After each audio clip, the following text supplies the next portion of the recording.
بیٹوں کی تربیت ایک مشکل اور تھکا دینے والا کام ہے۔ اکثر والدین اولاد کی سرکشی کی وجہ سے شدید دکھ اور تکلیف میں بھی مبتلا ہو جاتے ہیں۔ اس سلسلے میں ابن القیم الجوزی رحمۃ اللہ علیہ کہتے ہیں،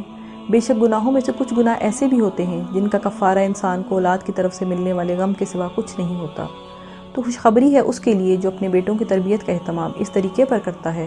جو اللہ سبحانہ و تعالیٰ کی پسند و رضا کا ہے، اور خوشخبری ہے اس کے لیے جس کے لیے اولاد کی تربیت میں تکلیف اٹھانا اس کے لیے گناہوں کا کفارہ بن جاتا ہے۔ لہٰذا اگر تم اپنے بیٹوں میں کوئی ایسی بات دیکھو جو تمہیں ان کے تربیت کے معاملے میں تھکا دیتی ہو تو اپنے رب سے اپنے گناہوں کی بخشش طلب کرو۔ مقاتل بن سلیمان رحمۃ اللہ علیہ منصور عباسی خلیفہ کے پاس آئے جس دن ان کی خلافت پر بیعت کی گئی، تو منصور نے ان سے کہا، اے مقاتل، مجھے کچھ نصیحت کیجیے۔ تو مقاتل کہنے لگے، کیا میں تمہیں اس میں سے نصیحت کروں جو میں نے دیکھا یا اس میں سے جو میں نے سنا؟ تو منصور نے کہا، اس میں سے جو آپ نے دیکھا ہے۔ تو مقاتل نے کہا، سنو اے امیر المؤمنین، عمر بن عبدالعزیز کے 11 بیٹے تھے اور وہ صرف 18 دینار چھوڑ کر فوت ہوئے، جن میں سے 5 دینار کا وہ کفن دیے گئے اور 4 دینار سے ان کے لیے قبر خریدی گئی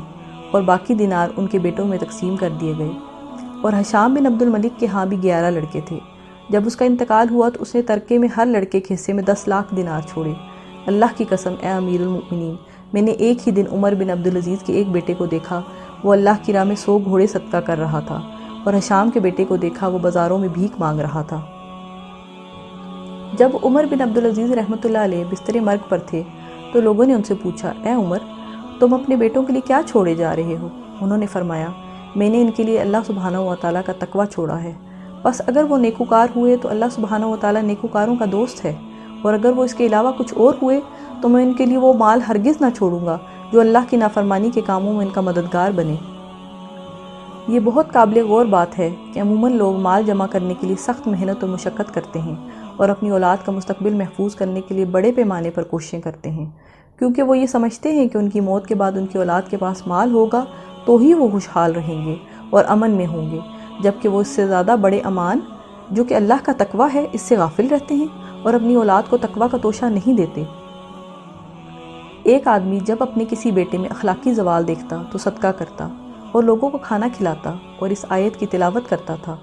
خذ من اموالہم صدقۃ تطہرہم وتزکیہم بہا، ان سے ان کے مالوں میں سے صدقہ لے کر ان کو پاک کیجیے اور اس سے ان کا تزکیہ کیجیے، اور دعا کرتا کہ اے اللہ، میرا یہ صدقہ کرنا اس لیے ہے کہ میرے بیٹے کا اخلاقی تزکیہ ہو جائے، کیونکہ اس کا یہ بگاڑ مجھ پر اس کی جسمانی بیماری سے زیادہ بھاری ہے۔ اسی طرح ایک اور شخص کے بارے میں بتایا جاتا ہے کہ غربت کی زندگی گزارنے کی وجہ سے جب وہ صدقہ کرنے کے لیے کچھ نہ پاتا اور اس کا بیٹا اس کو ستاتا تو وہ رات کو قیام اللیل میں سورہ البقرہ کی پڑھ کر دعا کرتا اور یوں کہتا کہ اے اللہ، یہ میرا صدقہ ہے، تو مجھ سے قبول کر لے اور اس کی وجہ سے میرے بیٹے کی اصلاح فرما دے۔ اپنے بیٹوں کی اصلاح کی نیت سے اللہ سبحانہ و تعالیٰ کی طرف عبادت کے ذریعے رجوع کریں، اور اگر انہوں نے تمہاری کوششوں کو مغلوب کر بھی لیا تو وہ تمہاری نیتوں کو ہرگز مغلوب کرنے کی استطاعت نہیں رکھتے۔ ربنا ہب لنا من ازواجنا وذریاتنا قرۃ اعین واجعلنا للمتقین اماما، اے پروردگار، ہمیں ہماری بیویوں کی طرف سے دل کا چین اور اولاد کی طرف سے آنکھ کی ٹھنڈک عطا فرما، اور ہمیں متقین کا امام بنا، آمین۔ اپنا یہ معمول بنا لیں کہ ہر فرض نماز کی آخری رکعت میں درود اور دعا کے ساتھ اس دعا کا بھی اضافہ کر لیں، اللہ تعالی ہمارے بچوں کو صحیح معنوں میں امت کا سرمایہ اور ہمارے لیے صدقہ جاریہ بنا دے، آمین۔